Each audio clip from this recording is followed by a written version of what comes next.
Minangkabau di perantauan Jawa Timur terus dikembangkan, salah satunya pemberdayaan Rumah Gadang Minangkabau yang ada di Surabaya. Rumah Gadang menjadi tempat masyarakat Minang untuk silaturahmi sesama warga Minang dari berbagai profesi yang ada di Jawa Timur.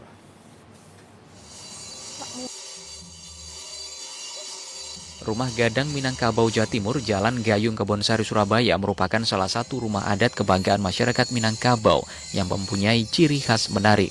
Keberadaan ini salah satu tempat berkumpulnya masyarakat Minang dari berbagai daerah di Jatim dengan berbagai profesi, sehingga pelestarian seni dan budaya Minangkabau dapat terjaga, seperti yang dilakukan oleh mahasiswa perantau Minang Surabaya dari berbagai universitas di Surabaya yang tergabung dalam Ikatan Mahasiswa Minang atau IMAMI Surabaya dapat mengembangkan kesenian budaya Minangkabau saat berkunjung ke Rumah Gadang Minangkabau, Jalan Gayung Kebonsari Surabaya.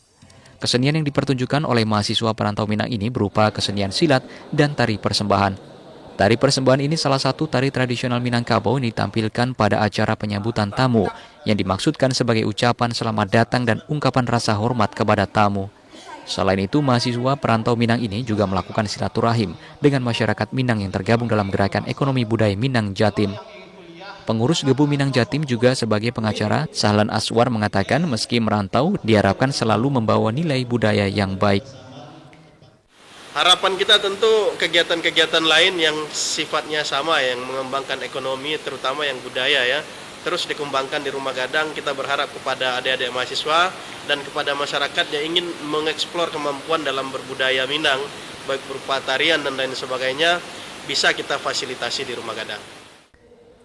Sahlan Aswar berharap dengan adanya Rumah Gadang ini dapat menjadi ajang silaturahim sesama masyarakat Minang, sehingga seni dan budaya Minangkabau terus dilestarikan agar masyarakat perantau Minang tidak melupakan seni dan budaya yang ada di kampung halamannya.